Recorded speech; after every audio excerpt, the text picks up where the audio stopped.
Hola a todos y bienvenidos a Money and Markets.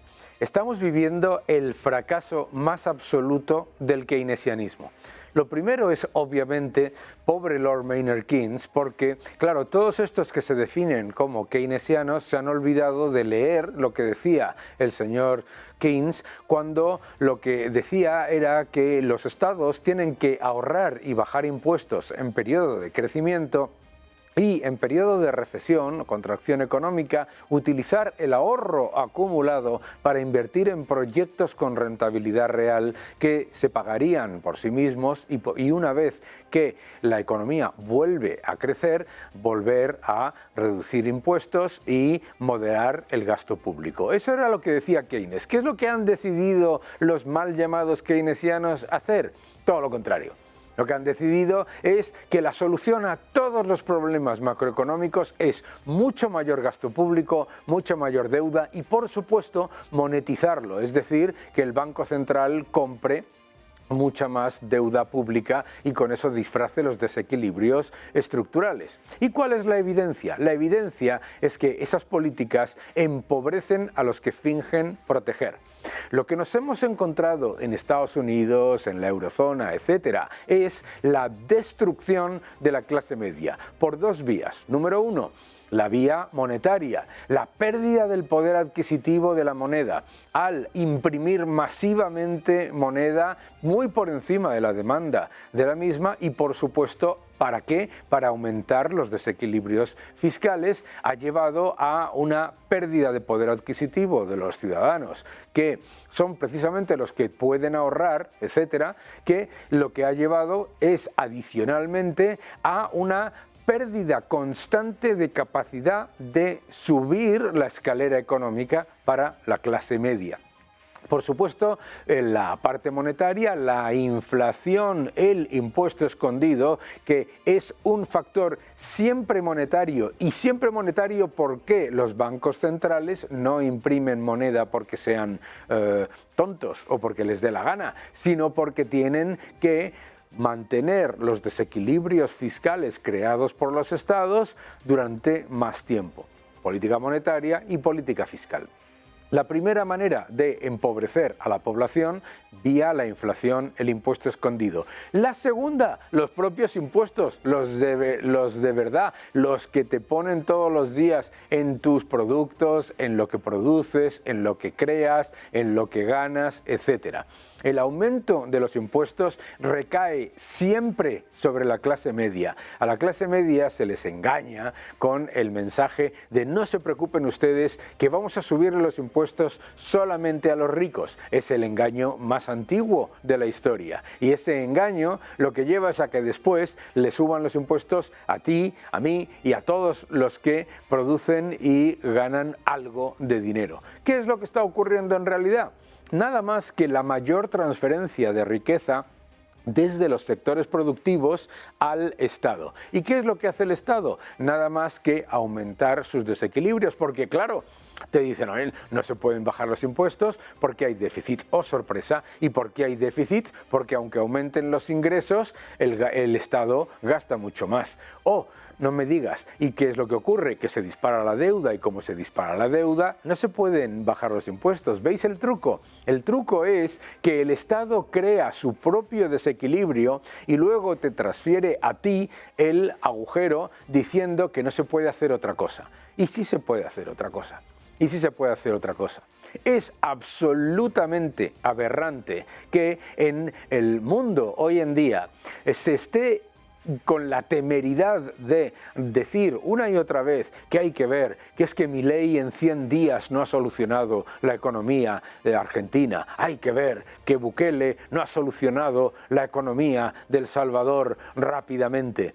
Es que es vergonzoso, porque ese mismo consenso socialdemócrata y plañidero del que tenemos que sufrir día tras día y que se presenta como el que soluciona los problemas que ellos mismos han creado, esa gente ha estado callada, un silencio ensordecedor, mientras en Argentina se destruía la economía y se dejaba la mayor bomba de relojería al próximo gobierno de la historia, con un agujero sin precedentes en el Banco Central, con un agujero fiscal y monetario que no se había visto en la historia de Argentina, y se tiene la desvergüenza de decir que es que Milei no lo ha solucionado todo en 100 días y que claro, que es que la inflación sigue subiendo y la pobreza sigue aumentando, entre otras cosas por esa monstruosa herencia por parte de la misma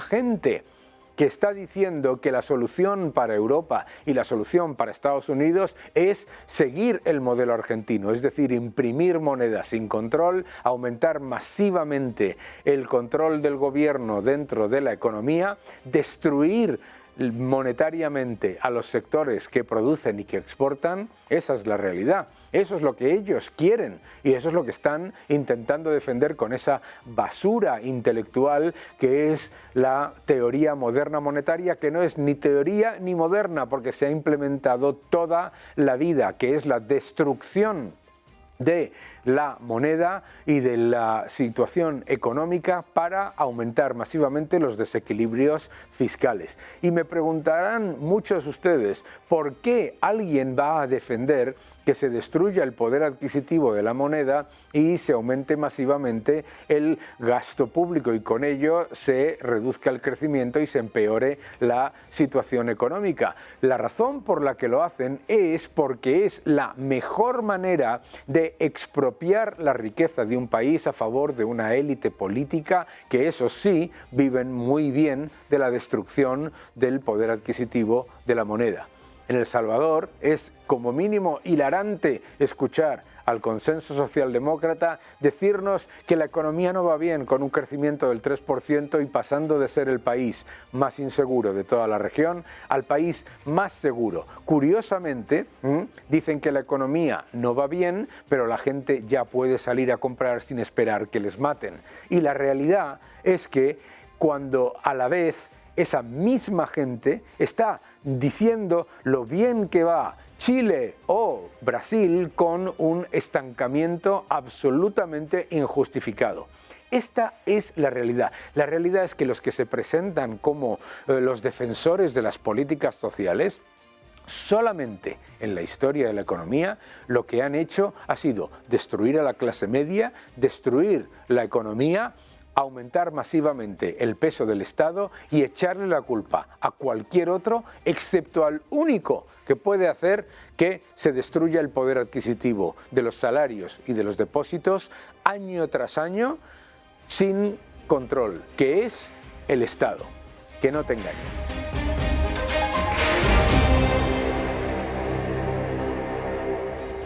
Cuando hablamos de economía y cuando hablamos del entorno macroeconómico y la realidad de lo que es una visión verdaderamente liberal del mundo económico, ¿con quién mejor que con el profesor Miguel Ancho Bastos? ¿Cómo estás, Miguel? ¿Qué tal?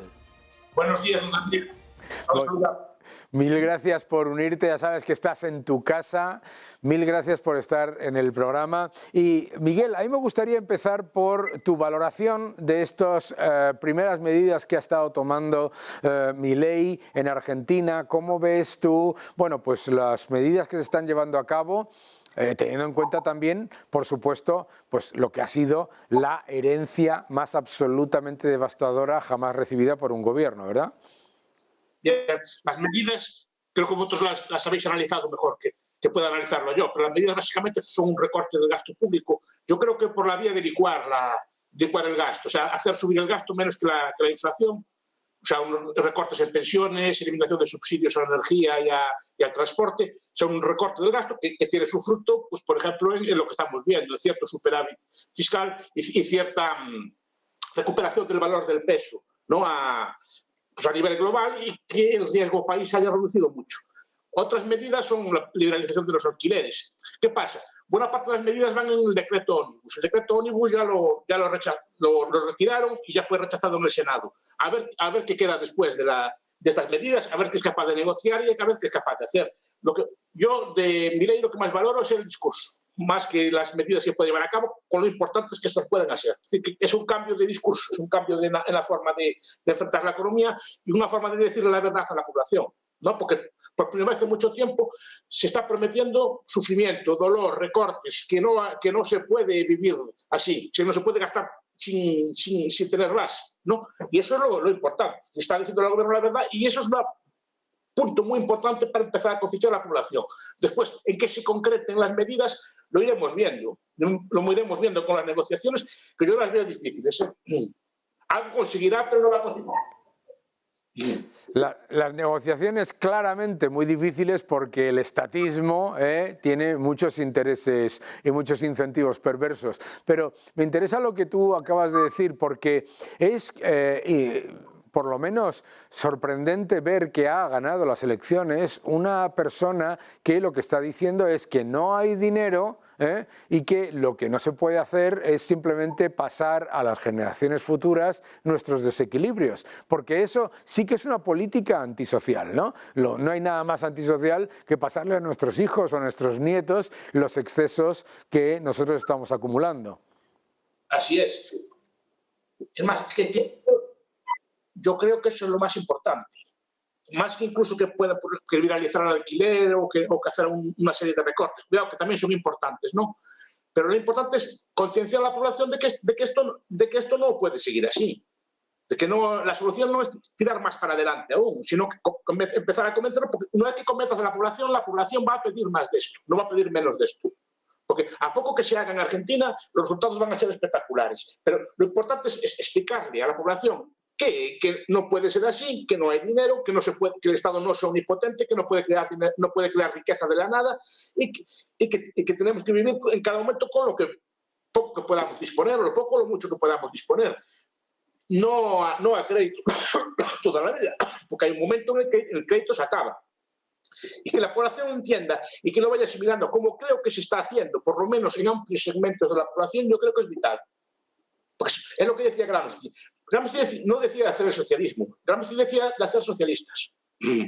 Porque si hacemos socialistas, van a pedir socialismo. Ya no hay que hacer nada. Pues si nosotros somos capaces de crear gente responsable fiscalmente, que entienda otra vez los valores viejos del ahorro, del sacrificio, del trabajo, etcétera, ya no va a hacer falta más. Ya no van a triunfar, no van a ser vendidas fácilmente políticas como eran antes. Y eso es un principio.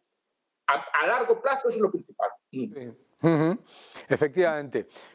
Vamos a cambiar un poco lo que me decías, que es sí, a ver si te pueden colocar un poquito mejor porque se ha descolocado la imagen. Ahí mejor. Perfecto, vale. Seguimos, ¿no? Sí. Muy bien. Tú acabas de decir algo clave, ¿no? Decía Gramsci efectivamente que hay que crear socialistas, que entonces demandarán socialismo. ¿Estamos creando socialistas con estas políticas de estímulo constante y con este aumento masivo de la deuda? ¿Tú crees que está dándose un cambio en los países que están viendo, como está ocurriendo en Estados Unidos, como está ocurriendo en la eurozona, que las políticas estas mal llamadas keynesianas no dejan de empobrecer a la gente y empeorar las condiciones de la clase media? No socialistas, porque no hay un discurso elaborado de socialismo detrás. Lo que estamos generando es personas que vivan a muy corto plazo, digamos que no tienen sentido de responsabilidad a medio plazo de lo que se puede llegar a ser, o de lo que estamos haciendo, ¿no? Es el crédito barato. Es decir, altera sustancialmente la preferencia temporal y eso para mí es el daño más grande, más que crear socialistas o no, que en este caso no, el discurso no va por ahí, sino vive de prestado, ya gastaremos mañana a ver cómo salimos, ¿no? Ese tipo de falta de previsión, ese tipo de falta de responsabilidad es el mayor daño que pueden hacer las políticas keynesianas en ese sentido. Es decir, no hay dinero, no te preocupes que creamos. Sí, ¿cómo que no hay plata? La creamos mañana de la nada y ya está, ¿no? Hacemos un quantitativismo, hacemos Eurobond. ¿No? Efectivamente, una de las cosas que a mí me parece más alucinante es que se intente vender que esto son políticas sociales, ¿no? Porque lo que está generando es una evidencia, la pérdida del poder adquisitivo de la clase media, la pérdida también de la capacidad de esa clase media de avanzar. Cada vez es más difícil para los ciudadanos llegar a fin de mes y a la vez conseguir sus objetivos, y todo es vía la destrucción del poder adquisitivo de la moneda. Y sin embargo nos intentan vender esto de la teoría moderna monetaria, ¿no? Que no es ni teoría ni moderna, que esto se ha hecho toda la vida, imprimir dinero para disfrazar los desequilibrios públicos. ¿Cómo le podemos comentar a la gente el absoluto desastre que eso significa? Lo primero, por un factor que acabas de apuntar, es decir, que no solo que las clases medias sacrifiquen, es que las clases medias pierden los valores que las hicieron clases medias. La clase media no sale porque sí, sale porque resultado de un esfuerzo previo, de un trabajo previo y de un lento y largo proceso civilizatorio. Y eso se puede perder fácilmente con este tipo de medidas, porque lo que llevan, digamos, a la responsabilidad fiscal, ¿no? Y es un desastre porque yo, por ejemplo, intelectualmente hablando, al marxismo por lo menos lo respeto. Hay un programa, hay una doctrina, hay una elaboración teórica, o que no estoy de acuerdo, con él lo respeto. Pero el keynesianismo siempre me pareció una cosa así fútil, no sé si me explico, como si mucho fundamento. La idea de que por hacer más cromos o hacer más billetes, pues ya salimos de pobres, ¿no? O sea, como si los trozos de papel o los apuntes electrónicos tuvieran poderes mágicos. Es que eso no acabo de entender yo. La riqueza es real, pues, que haya comida en las tiendas, que haya máquinas, que haya cosas, pero que haya más trozos de papel o más trozos, ni siquiera trozos de papel, apuntes electrónicos, como si eso tuviera poderes mágicos, ¿no? Y no tiene poderes. Repito, por lo menos las económicas son más elaboradas, y esto de la nueva economía moderna y estas cosas están ahora tan de moda, ¿no? Así como crear así dinero de la nada y que después, como explicaba esta teórica que no me acuerdo ahora, que hace como hacer cromos o cupones o no sé qué. Es decir, me parece una falacia, o sea, me parece una cosa inconsistente. Repito, otras doctrinas por lo menos tienen algo de sustancia, pero esto no, el keynesianismo nunca lo entendí, pero vende muy bien. Vende muy bien porque es básicamente venderte la idea de que existe los Reyes Magos, ¿no? De que pides una cosa y aparece mágicamente por la impresión de dinero, de la nada, ¿no? Y lo que está ocurriendo, curiosamente, es que vemos cómo en Estados Unidos, por ejemplo, los datos agregados aparecen como relativamente robustos, el crecimiento, claro, el crecimiento del Producto Interior Bruto aumenta porque aumenta masivamente la deuda pública y todo parece que, digamos, que funciona, pero claro, el descontento es muy fuerte entre los ciudadanos y lo curioso en todo ese entorno es que se perciba que hay una sustancia o un elemento sustantivo que soporta ese aumento masivo de la cantidad de dinero en el sistema. Y la cantidad de dinero en el sistema no deja de ser literalmente como echarle agua a la leche. No hay más leche, lo que hay es una cosa sucia, blanca, ¿verdad? Así es, lo está diciendo perfectamente. Pero eso, yo creo que lo entendí siempre, pero parece que no se entiende, pasa como si hubiera una especie de poder mágico. Yo creo que es una forma de legitimar el poder del Estado. El Estado parece como que es omnipotente y cuando hay un problema, cuando hay una crisis, una pandemia, de repente sale así como salía el dios Sol antes o el faraón y emite dinero y parece que calma las aguas y calma los problemas todos. No, pero no calma nada, lo que hace es redistribuirlo. La inflación, la cuestión que tiene, que es un fenómeno redistributivo. Es esa renta que pueden obtener algunos, es a costa de quitársela a otros. Por eso es un impuesto como muy popular entre los políticos. Además, este tipo de medidas le dicen gastas sin freno, no tengas límite, no te preocupes que alguien ya pagará en el futuro, etc. Pero además no se paga en el futuro. Todo lo que se consume hoy se consume con dinero presente. O sea, cualquier estímulo que se haga hoy se tiene que hacer con ahorros presentes, aunque sea con deuda, ¿no? Con lo que tenemos hoy. Yo no puedo comer el trigo de mañana. Tengo que comer el trigo que ya hay hoy ya en la tienda. El de mañana lo habrá o no lo habrá. Entonces solo puedo estimular con el ahorro que hay hoy. El problema es que ese tipo de políticas también desincentivan el ahorro, simplemente malgastan el ahorro a través de mecanismos de deuda, a través de efectos de expulsión, cosas por el estilo. Conseguimos que el ahorro, en vez de ser usado de forma productiva para mejorar lentamente pues el bienestar de la población ahora y en el futuro simplemente se gasta en consumo corriente.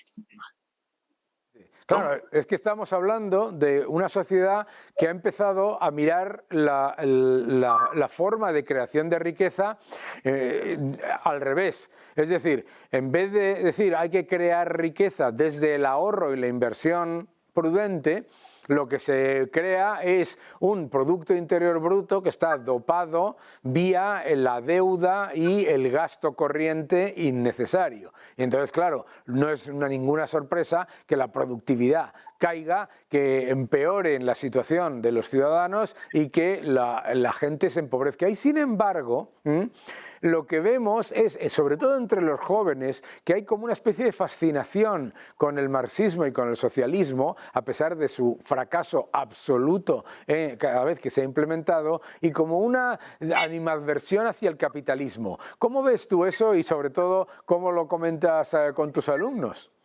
Yo eso del... O sea, esa fascinación con el socialismo ya no la veo.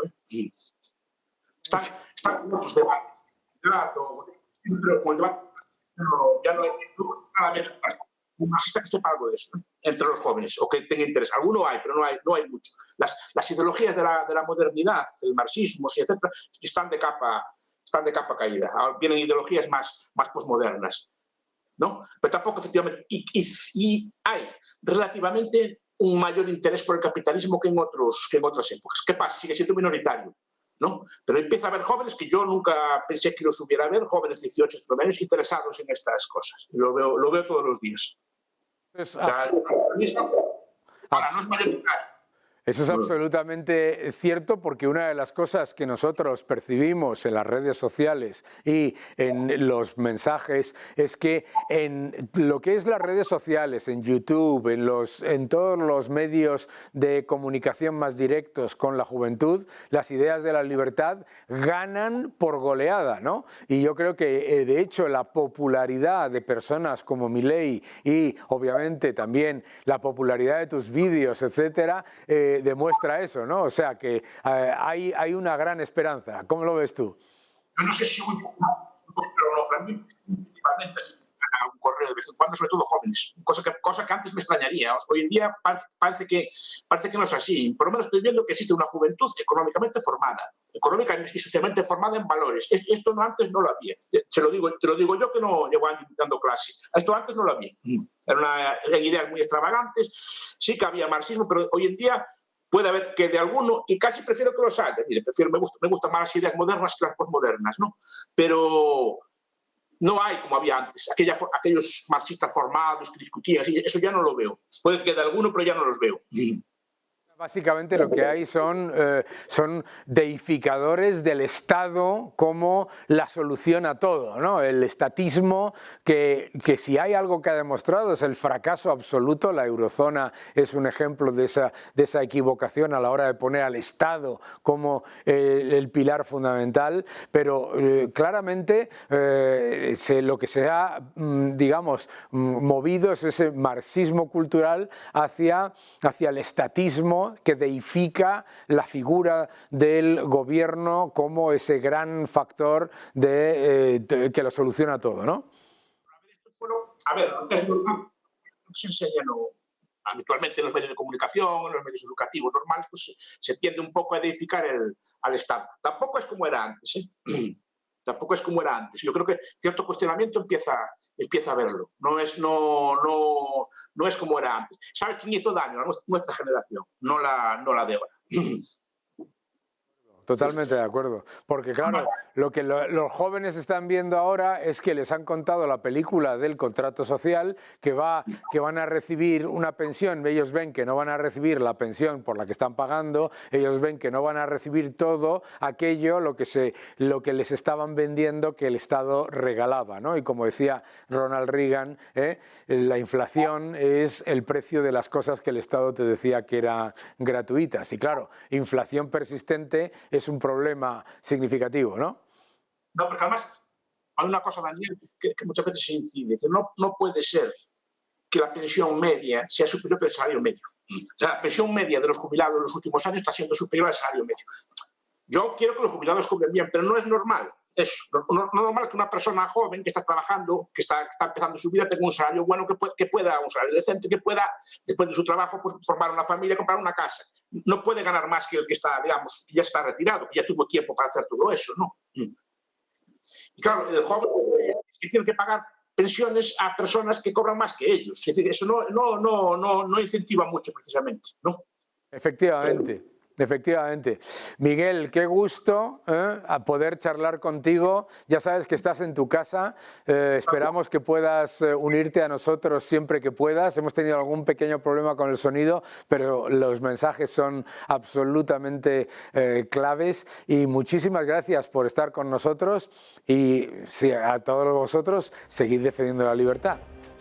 Gracias a ti, Daniel.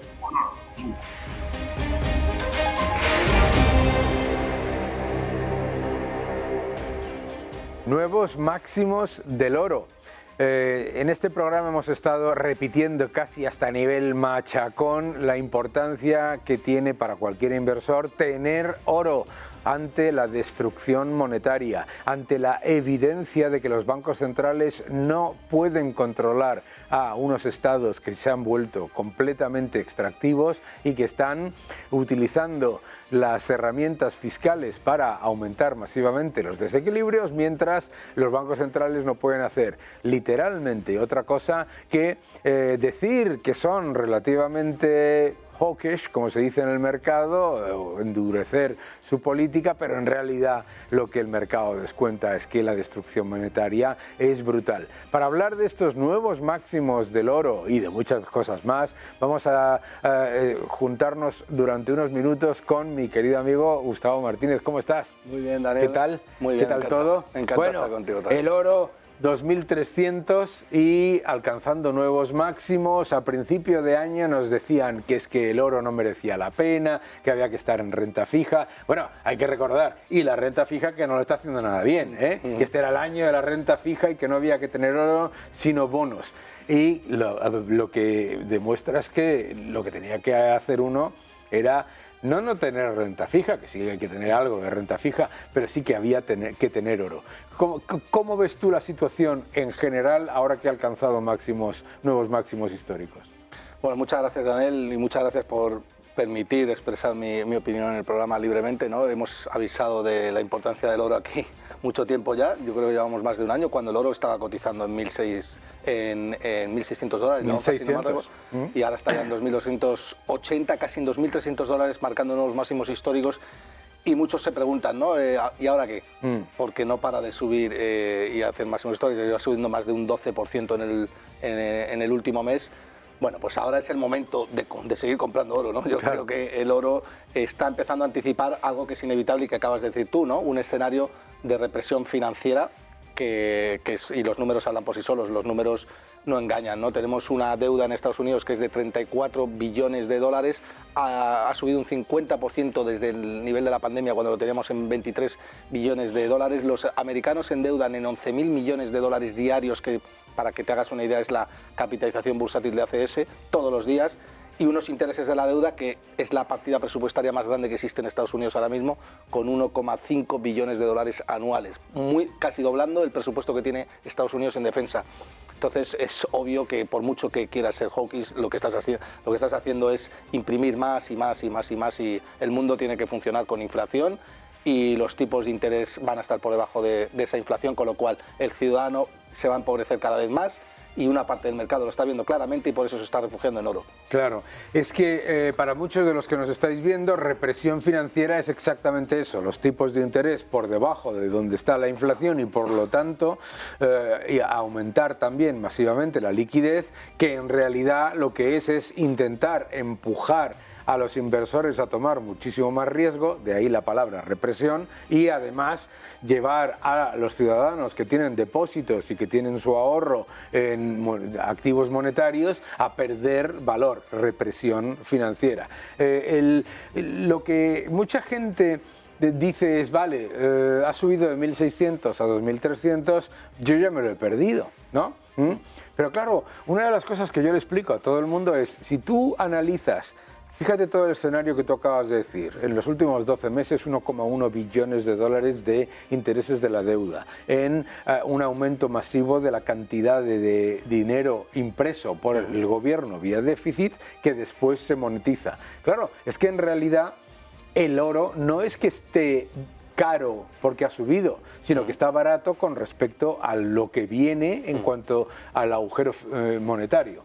Sí, sí, Daniel, completamente de acuerdo. Los mercados descuentan expectativas y lo que está descontando el oro es que la moneda fiat va a caer más, que es la volatilidad de la moneda fiat hacia abajo, es decir, lo que acabas de decir tú, la represión financiera. Bueno, y además yo creo que Estados Unidos tiene ahora un panorama muy difícil en el año 2024 porque vencen más de 7 billones de dólares en bonos que tiene que refinanciar a un tipo de interés de más del 4%, a cuánto está cotizando la nota americana de 10 años es 4 y pico %, con lo cual eso son una bola de nieve que va generando más intereses, más déficit, más deuda.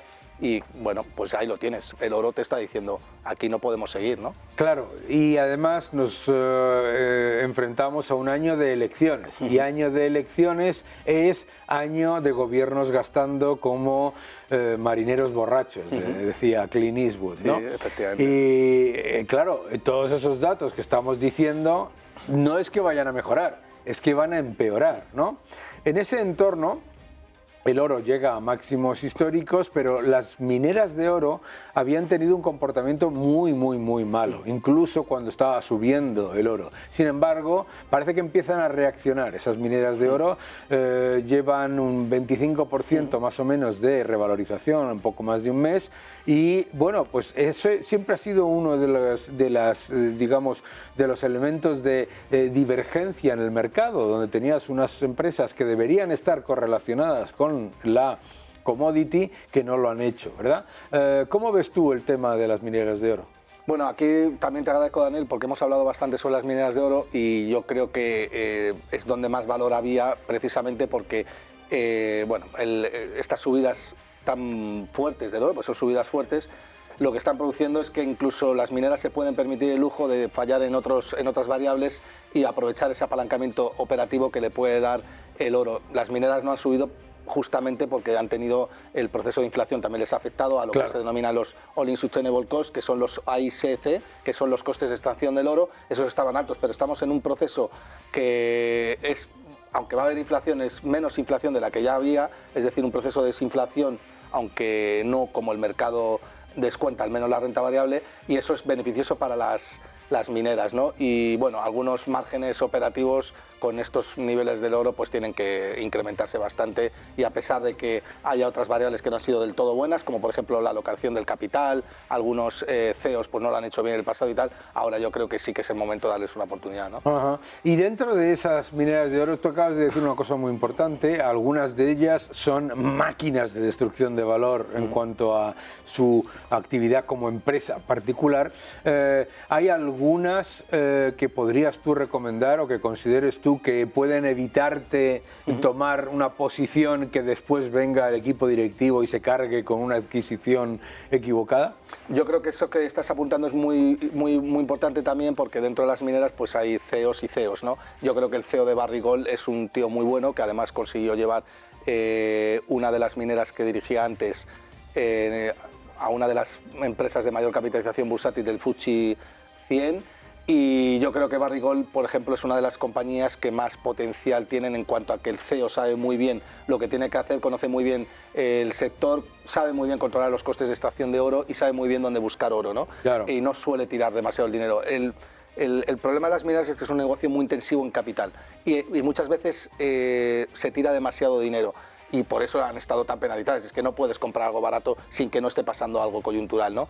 Pero bueno, yo creo que con todo, a estos niveles del oro le puedes dar una oportunidad a las mineras, a muchas de ellas, incluso al índice global de mineras, porque realmente están demasiado penalizadas por el ciclo y el oro las va a catalizar casi seguro, ¿no? Ajá.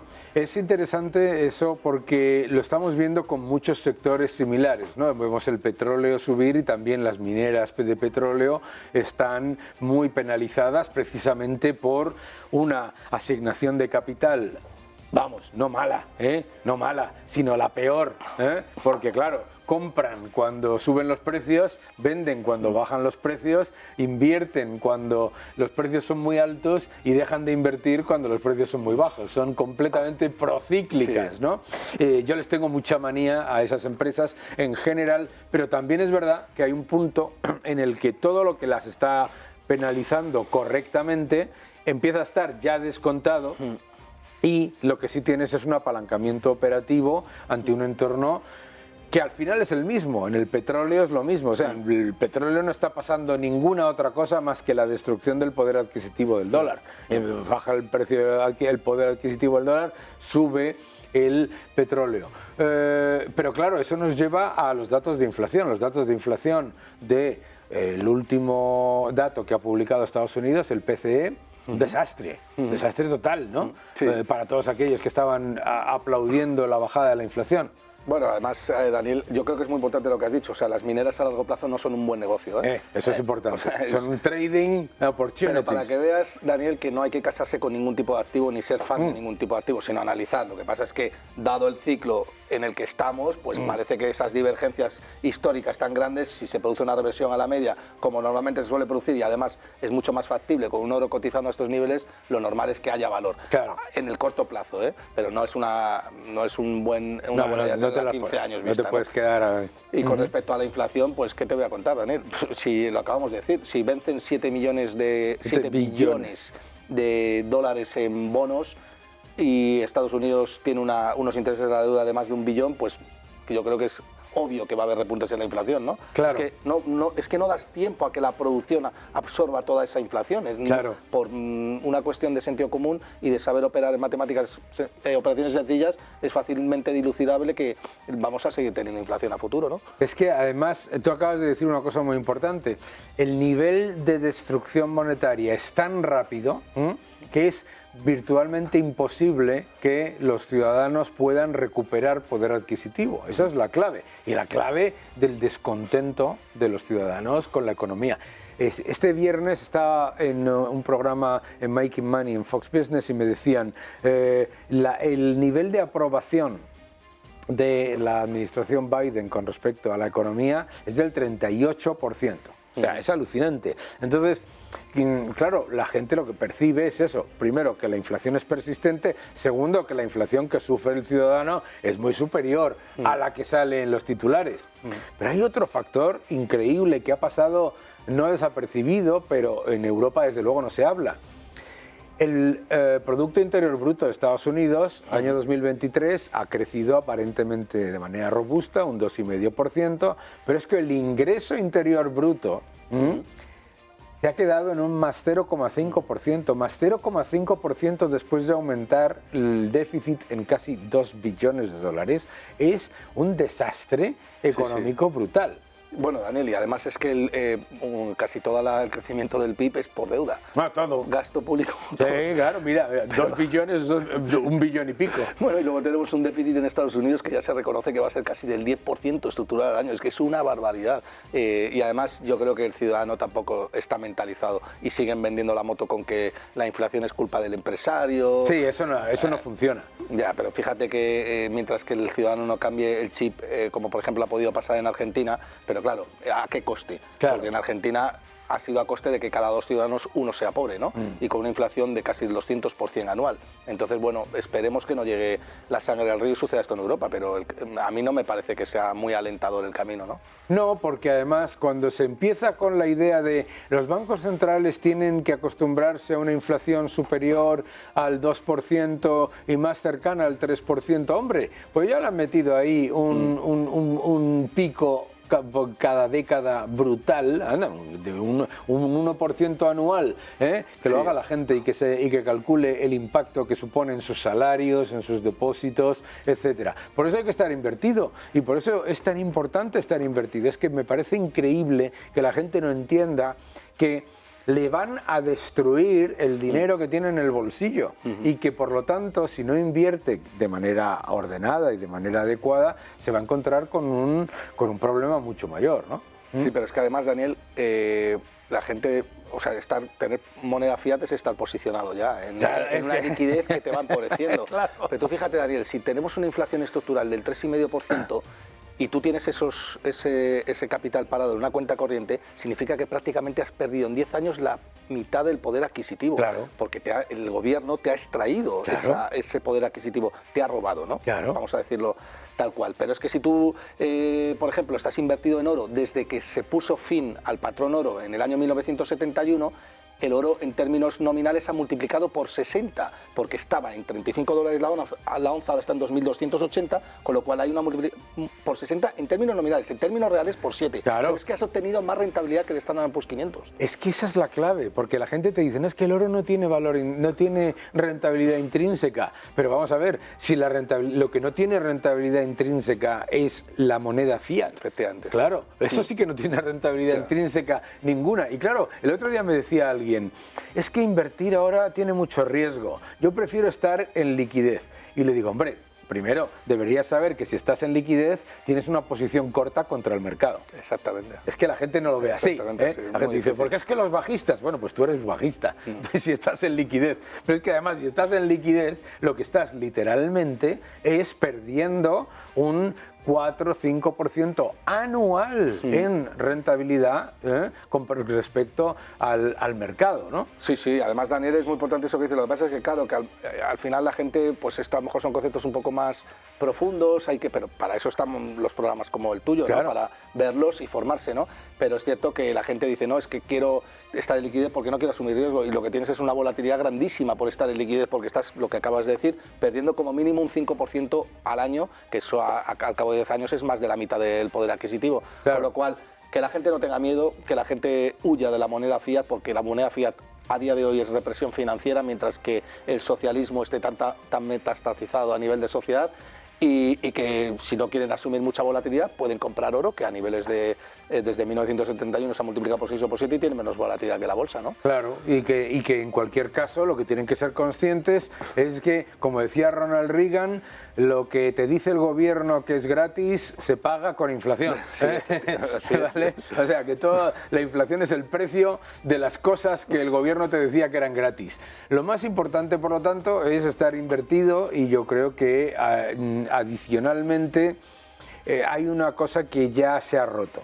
Históricamente se percibía que había que tener un 60% de renta fija y un 40% de renta variable para batir o para, digamos, tener una cartera equilibrada. A mí me parece que lo que ha pasado ha sido lo contrario, que se ha dado la vuelta a esa ecuación, y que la renta fija, ante todo esto que estamos contando, es que los gobiernos están buscando activamente que tú pierdas dinero cuando tienes bonos del Estado, ¿no? Sí, estoy completamente de acuerdo, Daniel. El año pasado fue un año muy bueno para la renta fija, normal, porque se había ido a mínimos históricos y el rebote era claro, pero ahora cuando dicen que 2024 va a ser un año muy bueno para la renta fija, es que no están teniendo en cuenta que el mundo funciona con inflación estructural cada vez más alta, y la inflación es lo peor que hay para los bonos, porque el acreedor recibe un retorno en forma de moneda fiat que se ha depreciado, ¿no? Claro. Entonces hay que tener mucho,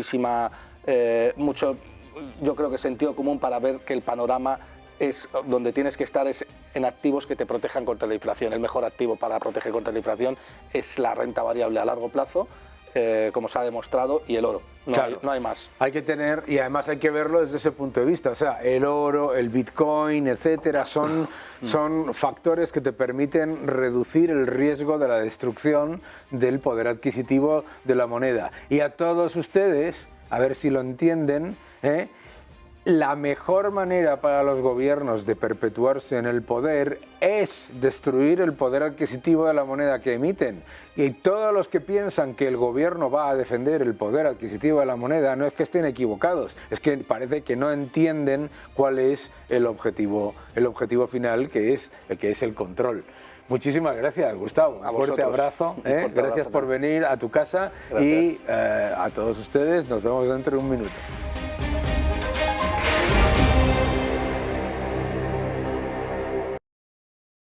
lujo de contar todas las semanas con un vídeo del gran economista José Ramón Riera, y hoy nos va a dejar un mensaje que debería preocuparle a cualquier ciudadano, sea pensionista o no, que es el desastre absoluto de la seguridad social. Vamos a ver el vídeo de José Ramón Riera. Hola Daniel, hoy para Money and Market, como siempre, te traigo un tema en exclusiva. Acaba de publicar la Intervención General de la Administración del Estado el resultado final de cómo ha quedado la seguridad social. Obviamente los datos que te voy a dar son los mismos, exactamente los mismos que publica la Intervención General de la Administración del Estado, pero digamos que quitándole a los ingresos de la seguridad social las transferencias que tiene que mandarle el Ministerio de Hacienda y el Tesoro Público para poder pagar sus gastos. Bien, el dato de verdad de déficit de la seguridad social este año ha sido de 49.407 millones de euros. Sí, un déficit de 49.400 millones de euros, y eso que los ingresos han crecido en 16.665 millones de euros, que supone un 9,9% más en ingresos en cotizaciones sociales que el año pasado. ¿Qué sucede? A pesar del incremento del 9,9% en 16.665 millones de euros, los gastos de la seguridad social se han incrementado en 21.686 millones de euros. Solo en prestaciones sociales el incremento ha sido de 20.000 millones de euros, y el resto de los gastos están muy controladitos: 300 en consumos, 200 en salarios, 300 en subvenciones, en total 1.600 millones de euros más. Es decir, con récord de ingresos incrementándose en 16.000 millones, nos gastamos 21.000 millones, llegamos a un gasto total de 236.000 millones y a un déficit real de 49.400. Para evitar la quiebra del sistema se han tenido que transferir 41.200 millones desde el Tesoro Público para poder pagar toda la infraestructura. Bien, además de este déficit de 49.000 millones, para poder pagar con los 41.000, es decir, que han recibido del Tesoro, han tenido que endeudarse en 10.000 millones. Han pasado de 106.000 millones a 116.000 millones de euros. ¿Qué nos espera en el 2024? Pues sangre, sudor y lágrimas, que decía Churchill. Solo en pensiones contributivas este año va a haber 11.000 millones de euros más de gasto. Si le añadimos las no contributivas, el ingreso mínimo vital y las prestaciones por invalidez temporal que paga el órgano de la Seguridad Social, podemos calcular que se van a gastar unos 16.000 millones de euros más en el 2024.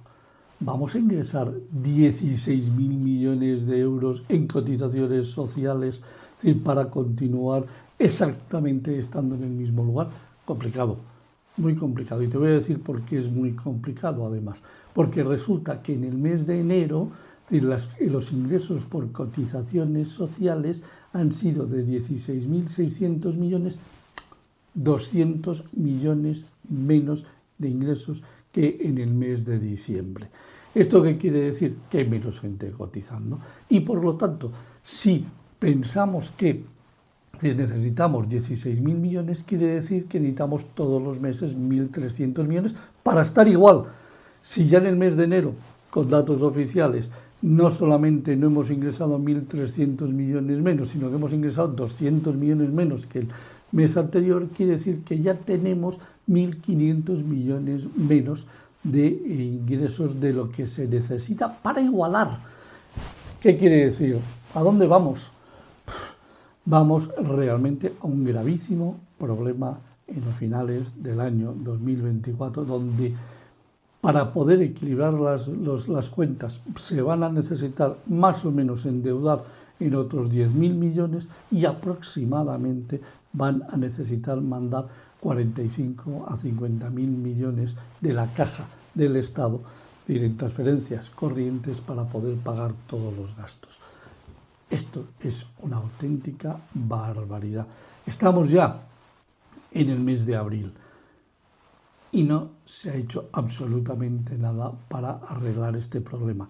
En el mes de junio, en 3 meses más, va a venir la doble paga de los empleados, de los pensionistas y jubilados. Es decir, si nos vamos a dar un bofetón en deuda para poder simplemente pagar las pensiones, y además todo lo que no se haya hecho y se haya arreglado antes de junio nos va a llevar a un auténtico problema a cierre del 2024. Esto es lo que tenemos. A mí me gustaría un día darte grandes y buenas noticias y decirte que nos han bajado los impuestos, que estamos ganando, el gobierno está generando superávit, como en el caso de Milei, pero por desgracia con este gobierno socialista las noticias no solamente no son esperanzadoras, sino tremendamente preocupantes. Nos vemos el próximo lunes.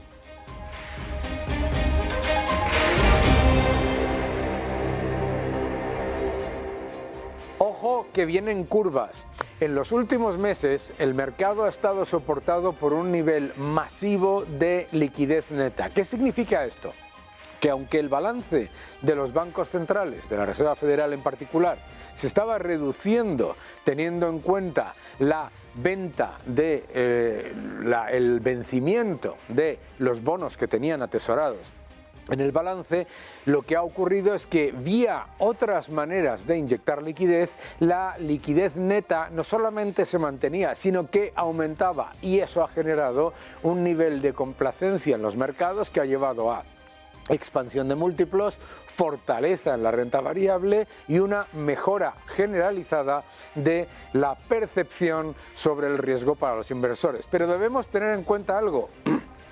Esa liquidez neta se está consumiendo y se está llegando a un nivel en el que básicamente ya no hay un nivel de aumento de la liquidez neta, que significa, por lo tanto, menor expansión de múltiplos y menor capacidad de aceptar más riesgo por parte de los mercados. Hay que prestarle atención a ese nivel porque, fijaos, que la evolución de los mercados ha sido prácticamente una, con la reducción de la liquidez neta y el aumento de la misma, y ya empieza a tocar techo, es decir, a moderarse esa liquidez neta. Vamos a prestarle mucha atención a este factor porque creo que es uno de los más relevantes con respecto a los próximos meses. Ojo, que esto no está indicando una masiva corrección o una fortísima caída de los mercados. Lo que está indicando es un periodo de estabilización. Mucho cuidado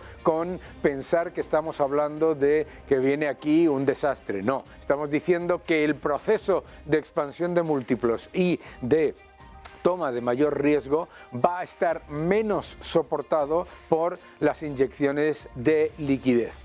Y si vamos a lo que es la economía a nivel macro, estamos viendo algo muy interesante: la realidad de la economía china y la realidad de la economía de Estados Unidos. Vamos al siguiente gráfico que nos explica qué es lo que está pasando con la economía china. En este podemos ver la actividad manufacturera, lo que tiene que ver con el sector industrial en China.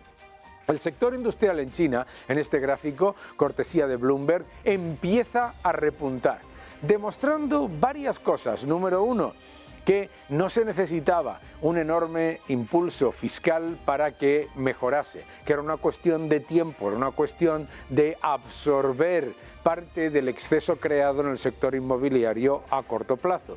Número dos, lo que también nos demuestra es que el poder de competir de China con respecto al resto del mundo se mantiene y, por lo tanto, eso llevará a mayores exportaciones a corto plazo.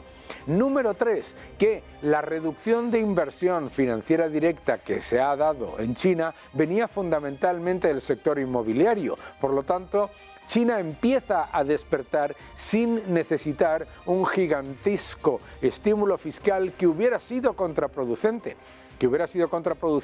Porque debemos recordar que la debilidad de la economía china viene precisamente de haber traspasado los límites con estímulos fiscales equivocados que generaron importantes desequilibrios en el sector inmobiliario en particular. Por lo tanto, China muestra que tiene mayor fortaleza de lo que mucha gente se temía, pero desde luego lo que no necesita es un estímulo fiscal o monetario, porque la realidad es que esos estímulos fiscales y monetarios siempre disparan a la economía en negativo a medio plazo, y lo vamos a ver con el próximo gráfico, que nos explica también bastante de por qué se deben evitar estos grandes estímulos que suenan muy bien por parte de los gobiernos, pero que en realidad lo que dejan es más deuda y empeoramiento económico. Estados Unidos se ha publicado el ingreso interior bruto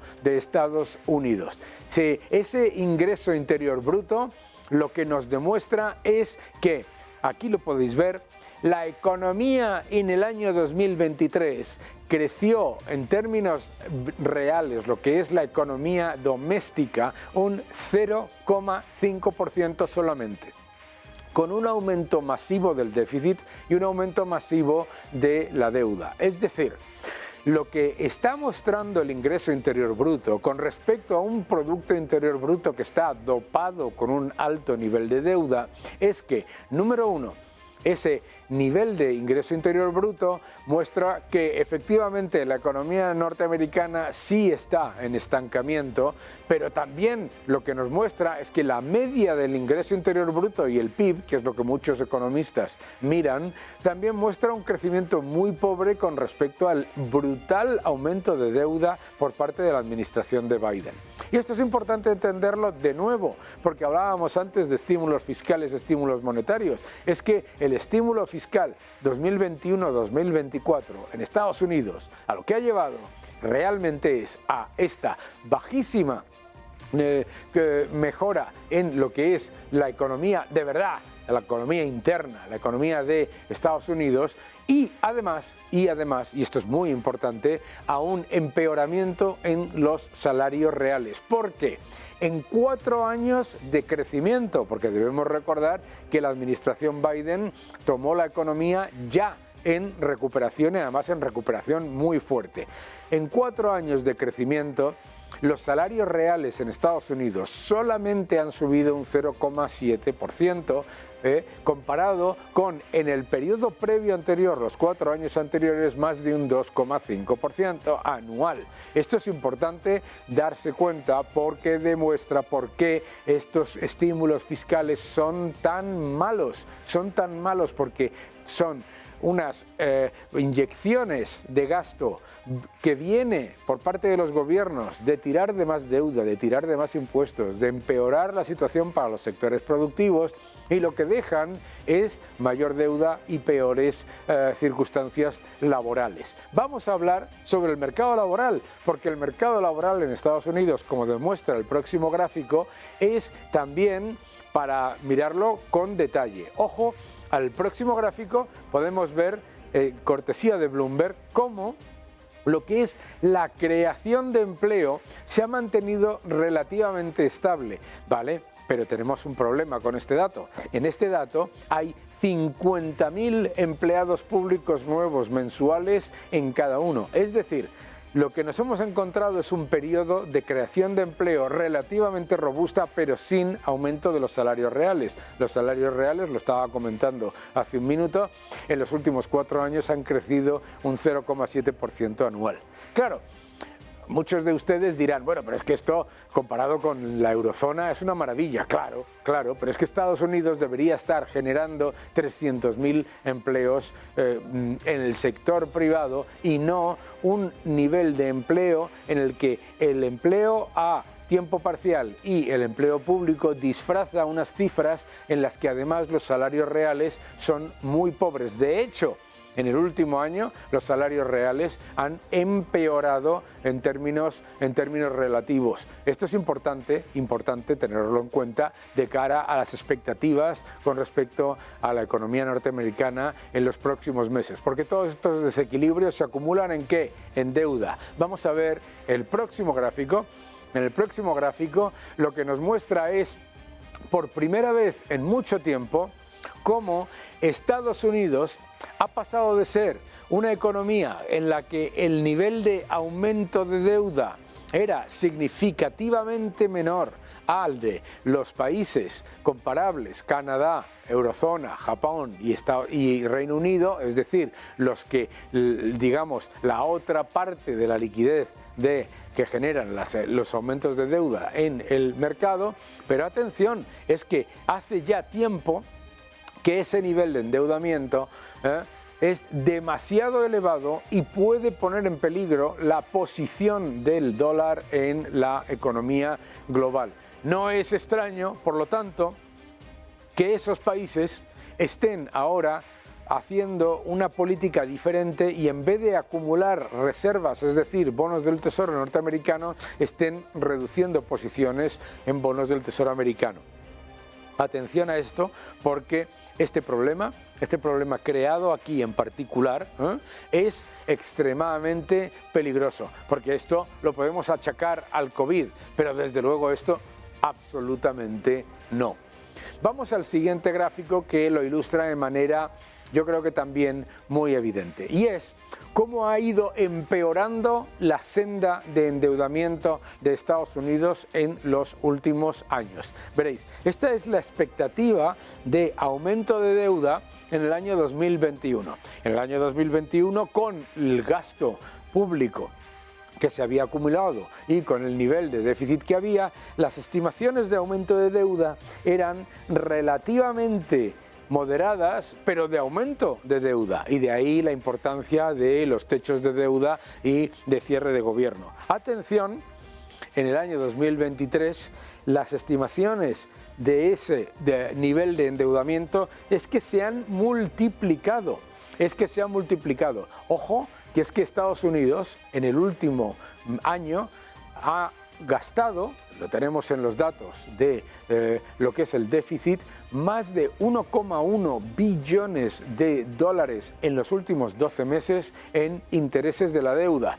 Eso de que la deuda no importa y que un Estado soberano monetariamente puede emitir toda la deuda que desee sin riesgo es completamente falso. Está saltando por el lado del presupuesto 1,1 billones de intereses de deuda y está saltando también en el poder adquisitivo de la moneda. Salta siempre. Lo estamos viendo en Japón. En Japón, donde el yen contra el dólar ha bajado a niveles de 35 años. Esto es absolutamente devastador y tenemos que tenerlo en cuenta de cara a lo que viene, que es más represión financiera. Que no te engañen.